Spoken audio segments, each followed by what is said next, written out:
ดีค่ะพบกับรายการสภากาแฟวันจันทร์นะคะวันนี้วันจันทร์ที่13ตุลาคม2568ฉันอรุณรัตน์แสงละอองค่ะสวัสดีครับบัญชรวิเชียรศรีครับผมวันนี้เราทั้งสองคนเนี่ยจะมาอยู่แค่ช่วงสั้นๆเท่านั้นประมาณสัก10 นาทีนะคะเพราะว่าวันนี้รายการสภากาแฟเนี่ยเราจะถือว่าเป็นวาระพิเศษเนาะเพราะว่าครับตั้งแต่สัปดาห์ก่อนแล้วที่มีคณะทูต22ประเทศเนี่ยได้มาเยี่ยมจังหวัดสงขลานะคะแล้วก็ได้ไปเยี่ยมสถานที่หลายแห่งด้วยกันรวมทั้งมหาวิทยาลัยสงขลานครินทร์ด้วยนะคะแล้วก็สภากาแฟเมื่อวันศุกร์เราได้คุยถึงเมนูได้คุยกับเชฟนะคะในสงขลานะคะเชฟอิงกับเชฟพี่เจี๊ยบนะคะว่าซึ่งเป็นเชครับฟที่ได้ใช้วัตถุดิบของสงขลานี่แหละแล้วก็ต้อนรับคณะทูตนะคะนั่นก็เป็นคณะทูตนะคะ22จากที่ตัวแทนจาก22ประเทศที่มาที่สงขลาและเมื่อวันพฤหัสบดีจริงแล้วเมื่อตั้งแต่วันอังคารนะคะก็มีอีก1 ประเทศค่ะก็คือเป็นเขาเรียกว่าเป็นคณะของทูตนะคะ แล้วก็รวมทั้งเอกอัครราชทูตของสหรัฐไอร์แลนด์นะคะได้มาเยี่ยมจังหวัดสงขลาด้วยและวันพฤหัสบดีที่ผ่านมาคือมาถึงสงขลาวันอังคารแล้วก็วันพฤหัสบดีเนี่ยมาเยี่ยมมหาวิทยาลัยสงขลานครินทร์ค่ะแล้วก็ในวันนั้นถือว่าเป็นโอกาสดีนะคะที่ทางผู้อำนวยการศูนย์กิจการนานาชาติและสื่อสารองค์กรมหาวิทยาลัยสงขลานครินทร์ผู้ช่วยศาสตราจารย์ดรธีรศักดิ์จินดาบดได้สัมภาษณ์พนักท่านเอกอัครราชทูตแพทริกเบิร์นเอกอัครราชทูตไอร์แลนด์ประจำประเทศไทยค่ะ ก็ครับยาวประมาณ37 นาทีนะคะครับค่ะแต่ว่าเอ่อบทสัมภาษณ์นะฮะการสัมภาษณ์การพูดคุยเนี่ยเป็นการสนทนาภาษาอังกฤษนะครับเพราะฉะนั้นหลังจากที่ผมกับคุณอรุณรัตน์คุยนำเข้ารายการจบแล้วเนี่ยเราก็จะได้ยินเสียงเป็นการพูดคุยโต้ตอบเป็นภาษาอังกฤษไปจนถึง11โมงนะครับอันนี้ก็ต้องขออภัย ผู้ชมรายการที่ที่ไม่สามารถแปลภาษาอังกฤษได้นะฮะผู้ชมผู้ฟังรายการที่ไม่สามารถแปลภาษาอังกฤษได้นะแต่ว่าส่วนหนึ่งนะฮะเราก็อาจจะเล่าให้ฟังคร่าวๆนะครับว่าโดยภาพรวมของเอ่อการสัมภาษณ์ในวันนั้นนี่เป็นอย่างไรฟอร์มที่มีเรื่องแปลก็สามารถไปเปลี่ยนให้เป็นแปลเป็นคือภาษาให้เป็นไปกำหนดในอุปกรณ์ขึ้นเป็นภาษาอังกฤษหรือจะให้แปลอัตโนมัติเลยก็ได้แต่ว่าถ้าจะสรุปโดยสรุปนะคะการให้สัมภาษณ์การสัมภาษณ์พระท่านเอกอัครราชทูตไอร์แลนด์ประจำประเทศไทยคุณแพทริกเบิร์นเมื่อวันพฤหัสบดีที่ผ่านมานะคะก็เอ่ออาจารย์ธีรศักดิ์ก็ถามว่า เป็นครั้งแรกนะคะหรือเปล่าที่ท่านทูตได้มาที่สงขลาก็สำหรับจังหวัดสงขลานะคะคือครั้งแรกแต่ว่าถ้าภาคใต้เนี่ยไม่ใช่ครั้งแรกแล้วก็ครับเป็นครั้งที่สองเป็นวิทยาเขตที่สองนะคะนับจากวิทยาเขตแรกที่ท่านเคยไปเยี่ยมก็คือวิทยาเขตภูเก็ตแต่ของวิทยาเขตหาดใหญ่เป็นวิทยาเขตที่สองแล้วก็ลำดับถัดไปน่าจะไปเยี่ยมที่วิทยาเขตปัตตานีค่ะค่ะครับค่ะซึ่งก็แล้วก็ ถือว่าท่านเอ่อมีความรู้จักในประเทศไทยและภาคใต้ดีพอสมควรทีเดียวจากประสบการณ์ของท่านครับแล้วก็บอกว่าสงขลาเอ่อรู้สึกประทับใจกับสงขลาเพราะว่าแต่เดิมเนี่ยที่เวลามาภาคใต้เนี่ยก่อนจะมาเป็นทูตที่ไทยเนี่ยท่านเคยดำรงตำแหน่งเป็นทูตที่สิงคโปร์มาก่อนอืมนะคะครับแล้วก็สำหรับประเทศไทยที่จะชื่นชอบเป็นพิเศษในฐานะตอนนั้นยังไม่ได้ดำรงตำแหน่ง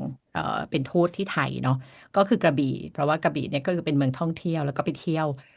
กับครอบครัวนะคะแต่ว่าพอมาที่สงขลาก็รู้สึกเป็นครั้งแรกแล้วก็รู้สึกแบบ รู้สึกว่าสงขลาเป็นเมืองแห่งรอยยิ้มผู้คนแบบยิ้มแย้มแจ่มใสแล้วก็ยินดีต้อนรับคณะท่านเป็นอย่างยิ่งนะคะครับแล้วก็ดิฉันเองก็เป็นโอกาสที่คือฉันก็รู้จักไอร์แลนด์น้อยมากก็เป็นโอกาครับสที่เราได้ยินแต่พอจะมาเข้าในข่าวหัวรายการเห็นในข่าวแล้วก็ในภาพยนตร์นะคะตั้งแต่สมัยนานแล้วนะคะตั้งแต่สมัยเอ่อประวัติศาสตร์การเมืองของไอร์แลนด์เนาะ ใช่แล้วก็พอจะพูดนำเข้านิดหนึ่งเนี่ยนะคะก็ไปหาข้อมูลเพราะว่าไอร์อืแลนด์เนี่ยมเป็นประเทศที่ GDP สูงมากแล้วก็ GDP ต่อประชากรตอนเนี้ยอยู่อันดับต้นๆของโลกในอืมวิกิพีเดียเนี่ยระบุว่า3นะคะแต่ว่าอยู่อันดับต้นๆของโลกซึ่งท่านทูตเนี่ยก็พูดถึงให้สัมภาษณ์ถึงเรื่องนี้ด้วยเหมือนกันนะคะเพราะว่ามีคำถาม ที่อาจารย์ธีรศักดิ์ถามท่านทูตว่า เอ่อความแนวคิดปัจจุบันเนี่ยจะมีแนวคิดเรื่องที่ว่าปริญญามหาวิทยาลัยสำคัญน้อยลงเนี่ยทางไอร์แลนด์เนี่ยถือว่าท่านทูตก็เป็นตัวแทนเนาะมองครับประเด็นเนี้ยอย่างไรและมหาวิทยาลัยควรปรับตัวอย่างไรฉะนั้นขอสรุปสั้นๆนะคะว่าท่านทูตตอบว่าเมื่อปี1970ตอนนั้นไอร์แลนด์ยังเป็นประเทศที่ยากจนงั้นก็70ก็ก่อนดิฉันเกิด5 ปีนะคะเพอืมราะว่าถ้าแล้วก็คนเรียนมก็คือหาวิทยาลัย เป็นประเทศหนึ่งที่อยู่มีวิวัฒนาการของประเทศนี้ท่ามกลางความขัดแย้งต่างๆมากมายครับใช่แล้วก็คนเรียนมหาวิทยาลัยมีสัดส่วนน้อยมาก แต่ว่าไอร์แลนด์เนี่ยลงทุนด้านการศึกษาทุกระดับ แล้วก็การเป็นสมาชิก EU ทำให้ปี 2025เนี่ยประเทศไอร์แลนด์เนี่ยเป็นประเทศที่ประชากรเนี่ยมีสัดส่วนประชากรจบอุดมศึกษาเนี่ยสูงที่สุดนะคะในโลก และเศรษฐกิจเติบโตจนกระทั่งมีรายได้ต่อหัวสูงอันดับต้นๆของโลก เพราะฉะนั้นก็จะบอกไม่ได้ว่าปริญญาไม่มีค่า แต่อย่างไรก็แล้วแต่นะคะเนื่องจากโลกเปลี่ยนเร็วเพราะฉะนั้น หลักสูตรนะคะวุฒิเขาเรียกว่าหลักสูตรแบบ3 ถึง 4 ปีที่กำหนดตายตัวอาจจะไม่ทันยุคจำเป็นต้องมีวุฒิระยะสั้นมากขึ้นและเน้นประสบการณ์จริงโดยเฉพาะในเทคโนโลยีเกิดใหม่เพอืราะฉะมนั้นนะคะจะบอกว่าเพราะฉะนั้นปริญญายังสำคัญไม่เปลี่ยนแต่มันถึงยุคที่ต้องปรับตัวเช่นยุคของ AI กุญแจคือมหาวิทยาลัยจะต้องคล่องตัว และดึงคนรุ่นใหม่ที่เข้ามามีบทบาทในการบริหารและตัดสินใจมากขึ้นเพื่อให้หลักสูตรและทักษะสอดรับอุตสาหกรรมจริงอันนี้ครับท่านทูประเด็น ตไอร์แลนด์ครับมุมมองของท่านที่เกี่ยวกับเรื่องของหลักสูตรระยะสั้นนี่ผมว่าน่าสนใจมากแล้วอาจจะเป็นทางออกในลำดับถัดไปของสถาบันอุดมศึกษาทีเดียวซึ่งมันสัมค่ะพันธ์กับเรื่องของความเปลี่ยนแปลงที่มันเป็นไปอย่างรวดเร็วมากนะครับเพราะฉะนั้นองค์ความรู้มันจะไม่ได้เป็นแบบ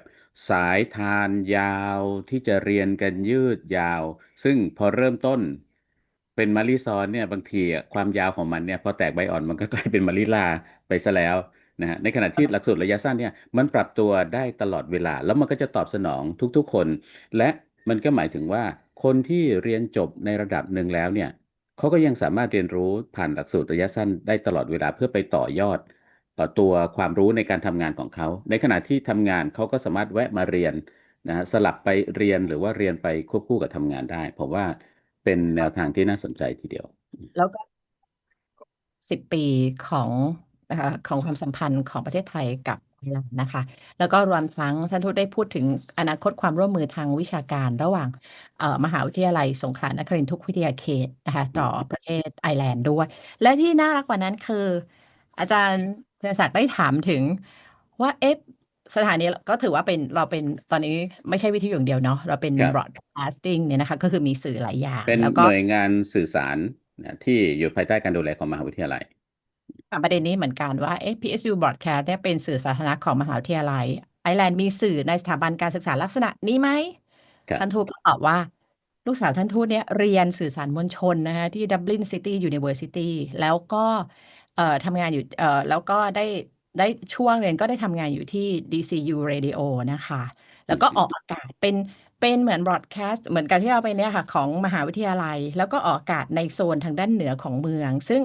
รายการครับก็มีความเข้มแข็งมากแล้วก็เป็นตัวเชื่อมระหว่างมหาวิทยาลัยกับชุมชนก็คงจะเป็นคล้ายรายการฟังด้วย ๆใช่ใช่ใช่ไหมซึ่งคะซึ่งอันนี้เป็นสิ่งที่ยืนยันได้ชัดเจนนะครับมีคนบอกว่าวิทยุเนี่ยก็คือเรียกว่าจะไม่มีที่ยืนอยู่เนาะแต่ความเป็นจริงแล้วนี่ก็คือสื่อเสียงทั้งหลายเนี่ยทุกวันนี้เนี่ยมันก็เติบโตไปในทิศทางของมันนะอาจจะไม่ได้เติบโตในรูปแบบเดิมว่าจะเป็นเสียงผ่านคลื่นความถี่แต่ว่ายังมีอีกหลายๆช่องทางแต่ผู้คนยังคงฟังเสียงอยู่นะครับมันมีมันมีตัวอย่างให้เห็นชัดเจนอ่ะในทุกๆประเทศครับ ทิ้งท้ายก่อนเดี๋ยวเราจะไปฟังนะคะว่าสำหรับนักเรียนไทยที่สนใจนะคะเพราะว่าไอร์แลนด์นี่เป็นประเทศที่ใช้ภาษาอังกฤษเป็นภาษาหลักนะคะครับประเทศถึงจะเล็กก็จริงแต่อย่างที่บอกว่า GDP สูงสัดส่วน GDP ต่อประชากรเนี่ยสูงอันดับต้นๆของโลกและตอนนี้ไอร์แลนด์ก็เปิดกว้างสำหรับเอ่อนักศึกษานะคะจากทั่วโลกรวมถึงไทยด้วยเนี่ยโดยเฉพาะไอร์แลนด์เนี่ยจะเข้มแข็งศาสตร์ทางด้านการแพทย์ทางด้านวิศวกรรมแล้วอืมก็ทางด้านเศรษฐศาสตร์นะคะก็บอกว่าอืมความร่วมมือนอกจากจะร่วมมือทางวิชาการแล้วก็จะมีโอกาสร่วมมือในลักษณะของของนักศึกษานะคะของทั้งสองประเทศครับด้วยนะคะผมว่าค่ะที่น่าสนใจอีกอย่างหนึ่งนะครับ คือถ้ามองโดยภาพรวมเขาก็คือยุโรปเนาะแต่ว่าความเป็นประเทศที่มีภาษาเฉพาะนะมีภาษาเฉพาะมีวัฒนธรรมมีสำเนียงดนตรีมีเครื่องดนตรี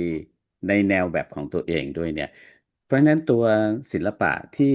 สื่อสารผ่านภาพผ่านเสียงเนาะเป็นภาพยนตร์หรือเป็นดนตรีเนี่ยผมว่าก็ยังเป็นตัวอะไรเป็นเรียกว่าเป็นตัวองค์ความรู้หรือว่าเป็นการเชื่อมโยงในแง่ของวัฒนธรรมอะที่น่าสนใจสำหรับไอร์แลนด์เองกับโลกแล้วก็กับไทยด้วยอือฮึก็เดี๋ยวเราไปฟังการให้สัมภาษณ์นะคะสัมภาษณ์โดยผู้ช่วยศาสตราจารย์ดรธีรศักดิ์จินดาบดผู้อำนวยการศูนย์กิจการนานาชาติและสื่อสารองค์กรมหาวิทยาลัยสงขลานครินทร์และพระท่านแพทริกเบิร์นเอกอัครราชทูตไอร์แลนด์ประจำประเทศไทยจนกระทั่งจบรายการนะคะเพราะฉะนั้นเราสองคนลาตั้งแต่ตอนต้นก่อนนะคะค่ะขอบคุณค่ะขอบคุณครับสวัสดีครับ สวัสดีครับ สวัสดีครับ Good afternoon, Your Excellency. Welcome to PSU and our PSU broadcast program. So, is this your first time to visit south of Thailand? It's the first time certainly to visit Songkhla province. I've been to Krabi and Phuket and Suratani and Trang and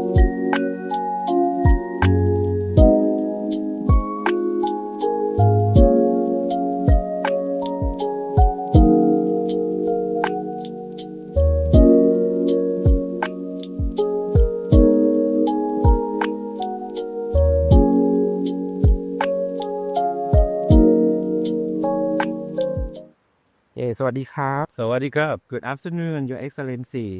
Welcome to PSU and our PSU broadcast program. So, is this your first time to visit south of Thailand? It's the first time certainly to visit Songkhla province. I've been to Krabi and Phuket and Suratani and Trang and some other provinces, but first time I've come this far south to visit Songkhla area. Songkhla. Yeah. Okay, so But could I you please... really enjoyed it. It will not be my last time. Okay, for sure. So could you please share your impression about PSU and Hat Yai and the purpose of your visit today? Well, I'm very impressed by Songkhla province. We arrived here on Tuesday, so we've been here now for 2 days. We were very warmly welcomed by the governor. We were able to participate in the boat procession for the Buddha festival yesterday. We visited the mosque. We've met with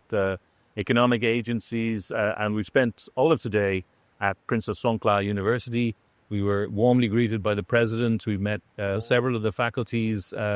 toured the campus, and now here we are also at the science park. And it's been an eye-opener. Hat Yai and Songkhla are two very dynamic cities. There's a lot going on. They have much to offer in terms of industry, in terms of tourism, in terms of beauty. I think the most impressive thing is how friendly and warm and welcoming the people are. I felt very much at home from the time I arrived. And this university is just state of the art, and in terms of the facilities and the quality of the learning and the research that's going on here. It's very impressive. I'm very keen that we should have more cooperation in the future. Oh, wow. I'm so happy that here you quite happy with our area here. Okay, so you have been appointed as the ambassador in 2022, right? Right, yes. So what are some of your memorable moments from these 3 years here in Thailand? Well, when I came to Thailand first in 2022, I had been previously ambassador in Singapore, which is a very small country. So I was conscious that Thailand is a large country, a diverse country with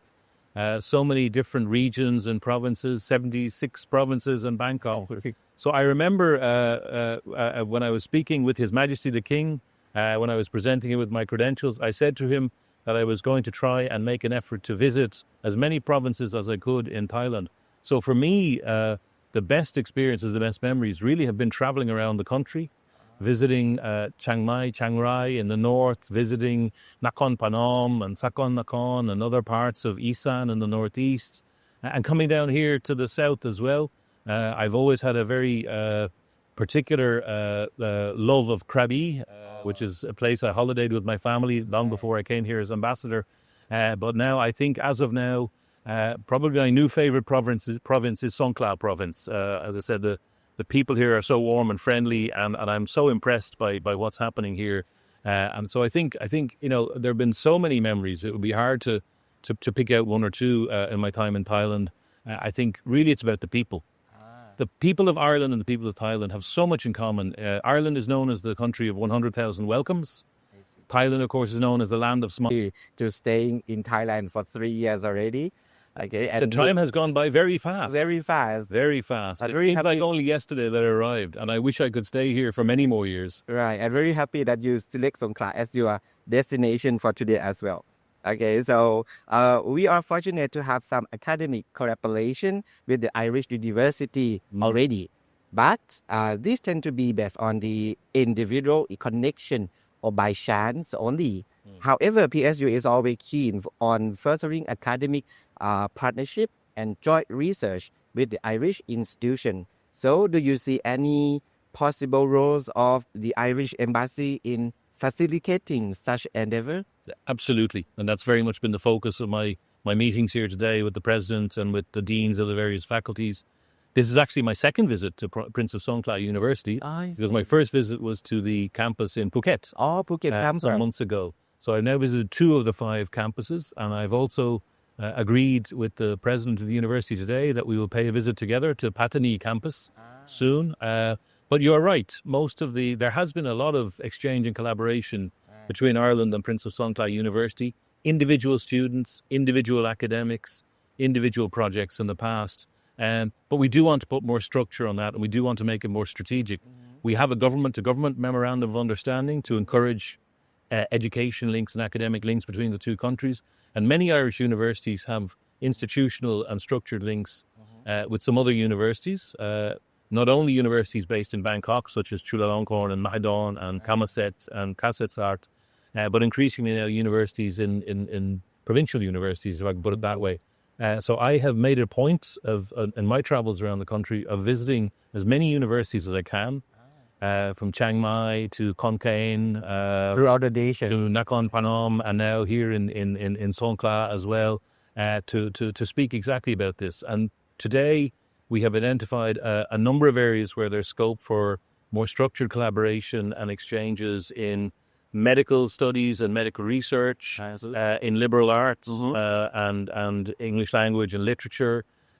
in peace studies, and potentially also, I think, in engineering. So these are all areas where Ireland has great strengths, where Ireland, I think, has lessons and insights to share and experiences that can be valuable. And we know also that Ireland has such a great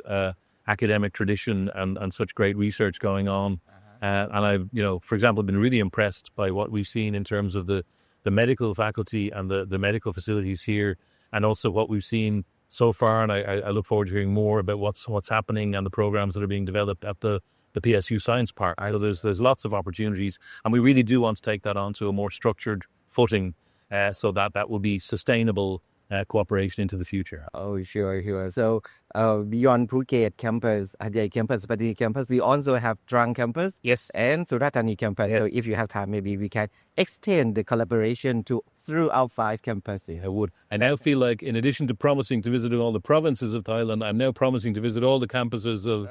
of your university. But I will make every effort to visit all 5 campuses. Yeah. So in your experience, what form of collaboration are mostly in demand by Irish institutions in terms of student exchange, innovation, and cultural cooperation? All of the above. Oh. I have been in situations where, Irish universities start by first of all coming and promoting themselves as a destination for study. So it's kind of basic student recruitment, and that's certainly something that Irish universities welcome. And many Irish universities will be coming here again soon for the OCSC, the Office of the Civil Service Commission annual exhibition, and some of them offer scholarships under the patronage of Princess Sirindhorn to go to Ireland. So there's lots of opportunities there in terms of student recruitment. We have very strong postgraduate studies in Ireland across a range of courses, and we welcome postgraduate studies, particularly from Thailand, and that's been a very popular option for Thai graduates to go and do postgraduate studies in Ireland in some of those more specialist economic areas, engineering areas, electrical areas, and in medical and affiliated areas. But now increasingly there's an interest in research collaboration. Ireland is the only English-speaking country now left in the European Union after the exit of Britain. And we are, of course, therefore, still able to access the Horizon programs, the Erasmus Plus programs, all those programs that are supported by the European Union that Ireland has access to and Ireland can benefit from. And that provides a great opportunity for Thai researchers and Thai postgraduate students and scholars to come to Ireland and to use Ireland as an entry point into a much broader area of opportunity in terms of research and endeavour and enterprise in the European Union. So interest in all of those. As an embassy here on the ground in Thailand, I greatly value the opportunities that the universities offer us for support and collaboration in terms of cultural events, in terms of events highlighting issues in climate change, issues around artificial intelligence, and we look forward to collaborating on those. We have worked before with the Faculty of Liberal Arts here on a cultural program, and we have just had a meeting with them where we've agreed to do more of that into the future. And certainly there are lots of things there. Ireland now is a great centre of international conferences across a range of academic disciplines, and we welcome a lot of high academics to Ireland to participate in those conferences and deliver papers and have those kind of event-focused exchanges, and we want to do more of that in the future as well. So there's strong interest across a whole range of areas. Ireland sees the broader Southeast Asia, the broader ASEAN area as very much the engine of growth, the engine of innovation, the engine of development into the future, and we want to very much work with countries of Southeast Asia, and in my case with Thailand in particular, to take that forward. Oh, it's so many opportunities for Thai people, especially for our student staff and many people in the South Thailand to go to Ireland. Well, I'm very focused on that. I'm getting old myself, and I've been at this game a long time. But the longer I work and the older I get, the more I realize that the real future is young people. Oh, and therefore, when I come to a country now, if I have a choice between, dealing with whether it's private companies or old institutions or think tanks, or engaging with young people and students in universities, I will always choose the university level of engagement and the student level of engagement, because that's where the young people are. That's where we build the strategic long-term links for the future. That's where we make the friendships that will endure and that will be sustainable and that will bring benefits for both our countries in 20 years' time and 30 years' time and 40 years' time. So for me, it's all about universities. It's all about young people. It's all about students and bringing them together with our communities of counterparts in Ireland. Oh, wow, so impressed. Okay, so in your long illustrious career, you must have advised many universities around the world. So from that perspective, what advice would you give to PSU on integrating education and community engagement to drive sustainable regional development? It's a great question. Well, I may have had a long career. I'm not sure how illustrious it was, but it's very much been in public service and diplomacy, and I have never worked as an academic or in a university, so I don't think many universities would be seeking my advice. But nonetheless, I think from my experience in Thailand, I think there's a very good relationship between town and gown, as we say in English, between the wider community and the universities. And I think it works very well here. So I think it's a good model here. In fact, it's much more integrated, I think, and much more involved than it is in many settings in the West, in Europe or the United States or elsewhere. So I think Thailand is doing a lot that's very good and a lot that's right in that regard. I mean, and there are challenges that are faced, particularly by provincial universities that are, because Bangkok is so dominant economically and in terms of power dynamics in Thailand, that it can be a challenge for provinces like Songkhla and cities like Hat Yai and universities like Princess Songkhla University to get the oxygen they merit and to be involved in the conversations and the policy making that they merit.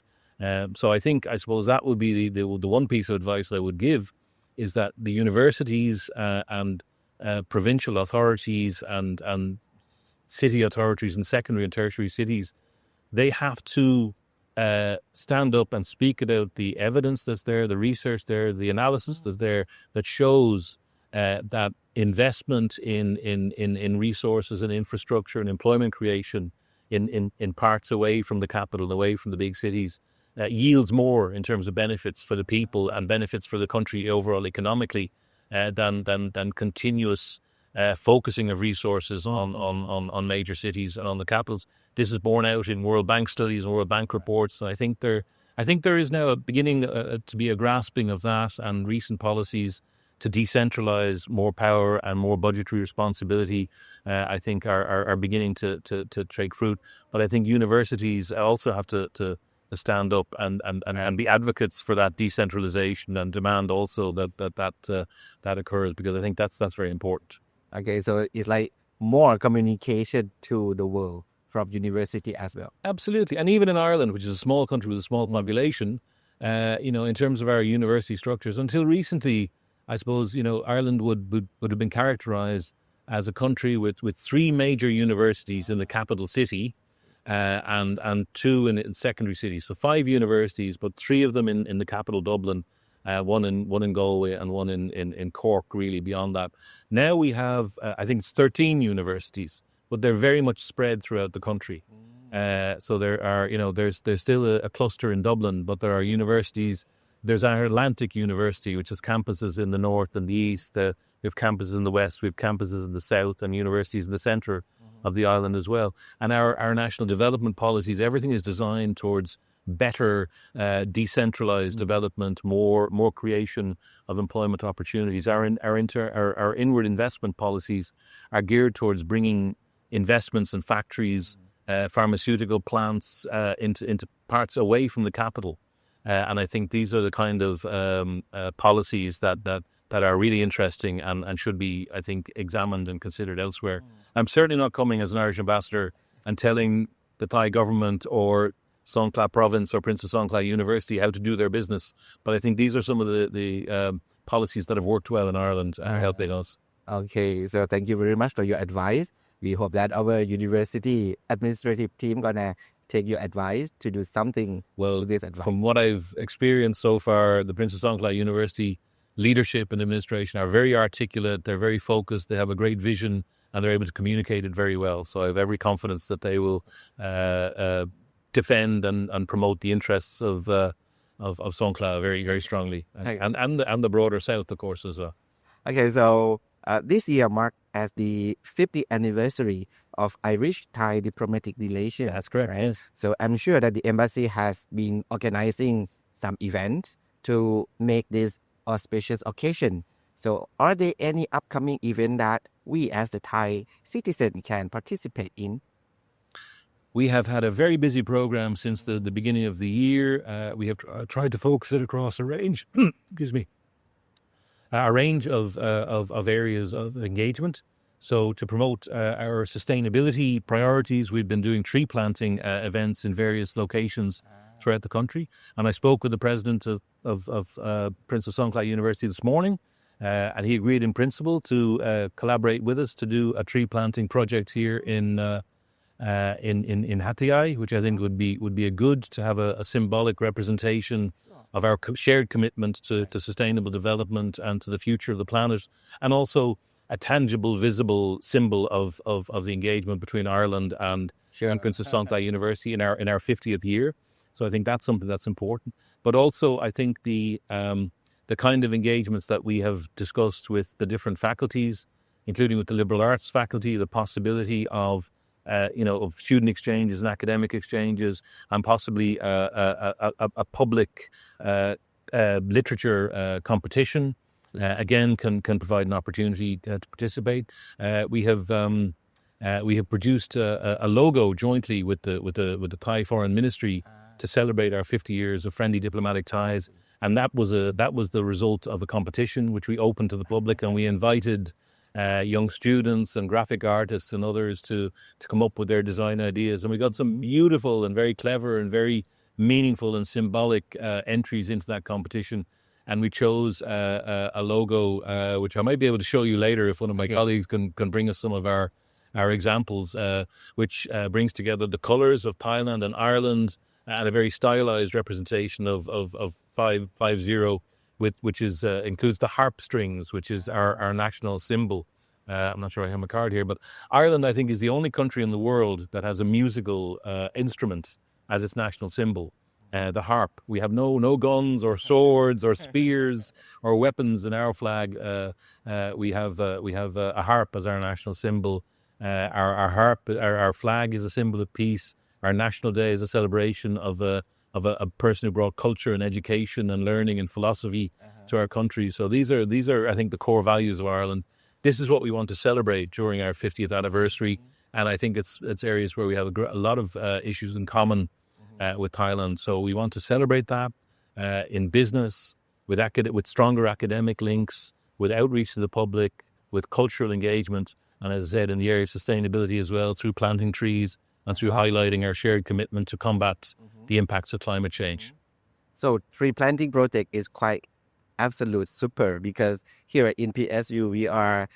focusing on the carbon neutral project nowadays. So it's like tree planting project compatible with these kinds of project as well. Very good. So I can count on your support. Sure. And the PSU camera crew can come along and record the event when it happens. Sure. Great. So let's move to the university media issue. So in Thailand, some university, we operate the public media such as the campus radio station, like us here is a PSU broadcast. So does Ireland have similar public media within educational institution? Absolutely. In fact, my own daughter studied media and communications at Dublin City University, and during her time there, she was particularly active volunteering as a broadcaster, program producer, and administrator for what was called DCU Radio, which is the radio station of Dublin City University, and it broadcasts throughout the northern part of the city, and had quite a good listenership. But it had great programming. And going back to the question you asked earlier about how to promote better links between the community and the university, that's a great example of how to do it. Because it really, and now things have moved on. So now it's television, it's web-based programming, it's digital, YouTube and so forth. So it's even easier for people from the outside. When I grew up, I think in the 1970s, 1980s, universities were very mysterious places, high ivory towers of academic endeavor. And those of us who were not going to university were quite excluded from them, and we didn't really know what was going on in them. But now I think all of these communication opportunities allow university an opportunity to both explain to the outside world what's happening and what are the issues being faced by students and their priorities and their concerns. But I think they also provide an opportunity to bring the community in and participate as well. So I think that's really important. And look, we live in a world at the moment where some of the values that we cherish, like democracy and freedom of speech and freedom of expression and human rights in various dimensions, are under threat. The Universal Declaration on Human Rights, some of the United Nations principles that have been there since the 1940s after the horrors of World War II, some people are forgetting the reasons they're in place and the importance of them, and they are being eroded and they're being undermined. And I think it is up to countries like Ireland and groups like the European Union that we are a very proud part of, and countries like Thailand and the ASEAN group, and some of those sort of other middle powers. We must stand together, we must fight to protect and promote those values. And I think in that context, any player, any stakeholder on the scene that brings voices to the public, that shares insights from students, from faculty, that talks about issues that are of concern to the community, problems and research or work that's being done to resolve problems. I think it's very important that all of those channels are cherished, are encouraged, are promoted, and I certainly hope that the powers that be will continue to resource the PSU media, and certainly you can count on my support and the Irish Embassy's support. And I think you will also find that if you reach out to certainly other European Union ambassadors and embassies, you would be knocking on an open door, as we say, in terms of inviting them to be interviewed or inviting them to engage, and certainly through the broader university media network, if we can help and support and be part of any programming and encourage a wider viewership and listenership and engagement in Bangkok and throughout Thailand, we'll certainly be very keen to do that. Freedom of the media, freedom of expression, the plurality of views, I think is hugely important, and we must defend that. So if it's possible, so PSU Broadcast welcome the program from Ireland University as well, if they want to broadcast. Great. Well, let me make a note of that and follow up on that. And I think it'd be really good. It'd be really good to have some kind of exchange in the university media area. University media together. Yeah. Okay. So in your opinion, we're talking about like the student or the young people. How are the roles of young people in Ireland and Thailand? Whether similar or different in contributing to society? I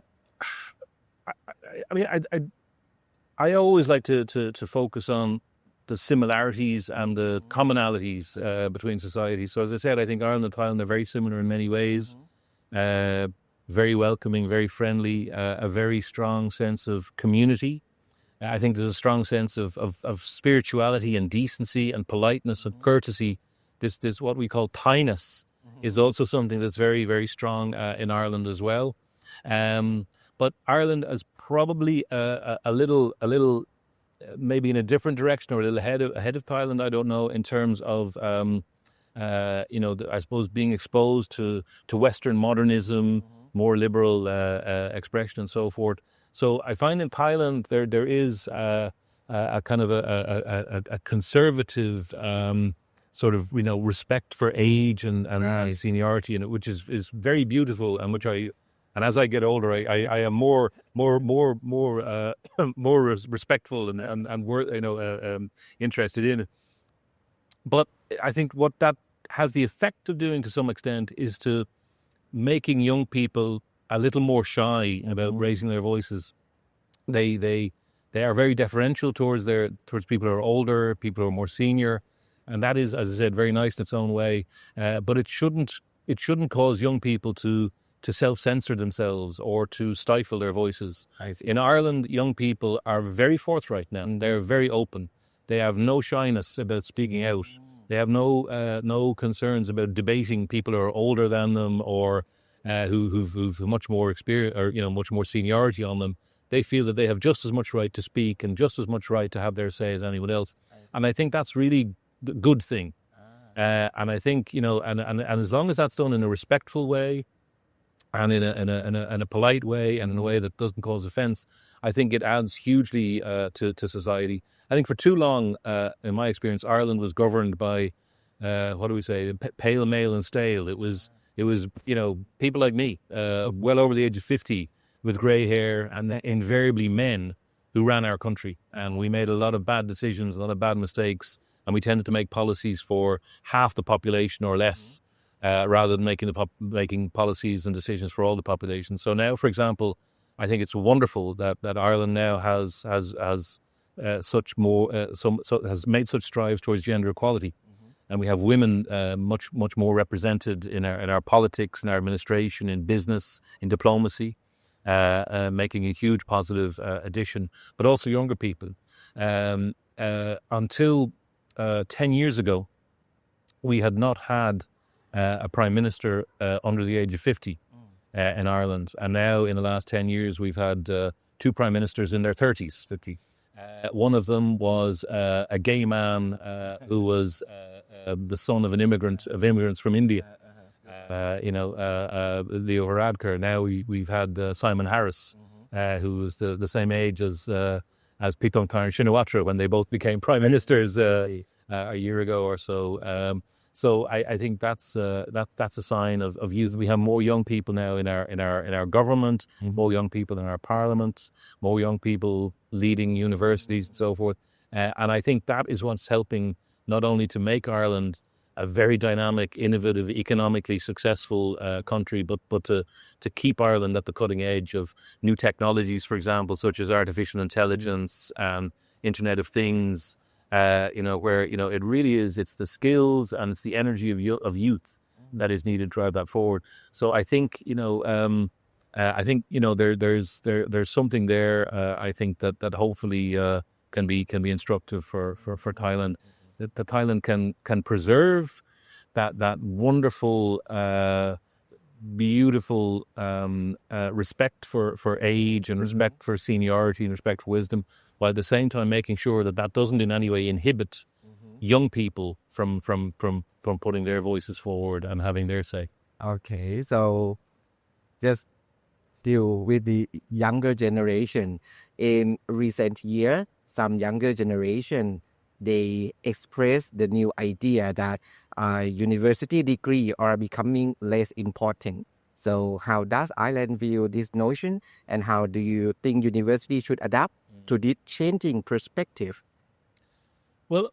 when I was growing up in Ireland, Ireland was a very poor country in the 1970s, and our education attainment levels were very low, and our income per capita was very low. No one in my family had ever been to university, and probably the percentage of families who were able to send people to university were maybe between 5 and 10%. So 40 years on, if we fast forward, thanks to government-led investment in education, initially in primary schools, then in secondary schools, then in tertiary education, and Ireland's membership of the European Union, one of the things I'm most proud of is that today in 2025, Ireland is now the most educated country in the world. We have the highest percentage of people in the population with third-level degrees. Well over 50% of our population have at least a bachelor's degree, in many cases master's degrees and PhDs. We are the most educated population in the world. And if you look at how that correlates with our economy, we have, I think, the second highest GDP per capita in the world after Luxembourg only. Certainly up there with Norway, Iceland, Scandinavian countries. Ireland's become a very prosperous country. But Ireland, it still has some social problems. It still has, many issues and many problems. But we are solving them, and we are solving them because we have the resources to do it, thanks to our economic prosperity, and also because we have the expertise and the research and evidence-based empirical data and insights to do it based on the educational investments that we've made. So I will never, ever say that there is no value in a university degree. I know, as someone who's had to work very hard through night school to get one, I know as someone who's the first in my family to go to university how important that is. I listen to the arguments and debates, coming especially from Germany, where they've said, no, there's too much reliance on university degrees. They want to go back to apprenticeship schemes, or and I think there's something to be said for that. We should certainly look at that. We should certainly consider that. I certainly think there are probably particular disciplines and trades and activities where a university degree is not necessarily going to be necessary. I think we certainly have to rethink some of the fundamentals around university degrees. The idea of entering a 3 or 4 year program now that's very much pre-programmed and the curriculum is laid out in advance, and graduating at the end of it isn't going to work. Because the world is changing so fast. Sure. As people often say, wiser than me, the jobs that people are going to be doing in 4 years' time, the titles haven't even been invented yet. The skills that they've needed aren't being taught yet. Right. So I think probably there's going to be, I think, more of a move towards short-term qualifications, much more hands-on experience, especially in these emerging technologies around artificial intelligence and IoT and nanotechnologies and some of these fields. Because I think the traditional academic models can't keep pace with the change in terms of the real world change, so to speak. So I think there's going to be some changes there. But the ultimate principle of somebody having an academically rigorous qualification that actually demonstrates that they have studied and have knowledge and have expertise in a particular area, that's always going to be important, and that's not going to change. So I think a lot of things will change, and I think Thailand is also showing its capacity to change and its capacity to evolve. I've seen it here at Princess Songkhla University. I've seen it at many universities throughout Thailand. One of the ones I was particularly sort of inspired by was CMKL, the Carnegie Mellon collaboration, which is a very high-tech postgraduate specialist studies university near to Suvarnabhumi Airport on the outskirts of Bangkok. A very interesting model of a kind of a new and innovative style of university, and I think that's the direction that we're maybe heading in. But no, university is not to become any less relevant, and university degrees, I don't think they're going to change, but they will be equally relevant in the future, no doubt about it. So we need to find a way out in order to adjust university to fit with. Well, I think universities have to become more agile. Right. They have to. Then they have always adapted through history. In Ireland, we had a university sector which was largely focused on the classics, let's say, Greek and Latin and and literature and the humanities, which pivoted through the 1980s and 90s to be an extraordinarily fit for purpose university system that provided highly educated computer skills, computer programming. So we adapted to the advent of the computer age, and I think we'll adapt now to the advent of the artificial intelligence age. So I have every faith in the universities to do it. But in order to do it, the universities will also have to benefit from and integrate the insights and the skills and the understandings of younger people. All right. Because, it's not going to be, with all due respect to anyone around here, the professors and the faculty members who are in their 50s and 60s who are going to be able to understand the rapidly changing needs of an AI society or AI industries. It's going to be the people in their 20s and 30s that are going to be able to do that, and they will therefore need to be involved more in management levels, in faculty levels, in decision-making levels, in board and council levels at universities in order to make sure that the universities remain relevant. Okay, so wow, so we get a lot of value information from you today. So before ending this interview, what message would you like to convey to Thai students who may be interested in studying or working in Ireland? Well, my message would be, please do be interested in studying or coming to Ireland. I think, there are many Thai universities. There are therefore many, many more Thai students. And I think still at the moment, Ireland is not very well known. It is a distant country. It's a small country. Thai people generally don't know too much about it. But we have an excellent university system. We have an excellent education system. We provide great opportunities for study and for postgraduate studies. I think, there are changes taking place. Some countries where Thais have traditionally thought of as places to study or places to do research are becoming less welcoming. In some cases, visa fees are becoming much higher. But Ireland remains a country that's very much open for Thai students. We want to have more Thai students come to Ireland. We are English speaking. We are a safe country. We're a country with a great education system where Thai students can have a great education experience. They have the opportunity to work once they have graduated in Ireland. So we would like to see more Thai students at the undergraduate level, at the postgraduate level. We would also like to collaborate more in terms of research. And we would like to use those students also to build bridges with the universities in Thailand from which they come and with schools in Thailand, from the colleges in Thailand from which they come, so that we can build a real network, a matrix, a tapestry of relationships that can serve us into the future. So please do be interested. Please do come to Ireland, and please do consider Ireland as a place to study. That's my message. Okay, so wow, it's a wonderful talk today with you. So it has been an honor, Your Excellency. I really enjoyed it. Thank you. And thank you very much for your time and for your sharing this great information with our listeners. So thank you very much and very precious, very my honor. Thank you very much. It's been a pleasure. ขอบคุณครับ ขอบคุณมากครับ สวัสดีครับ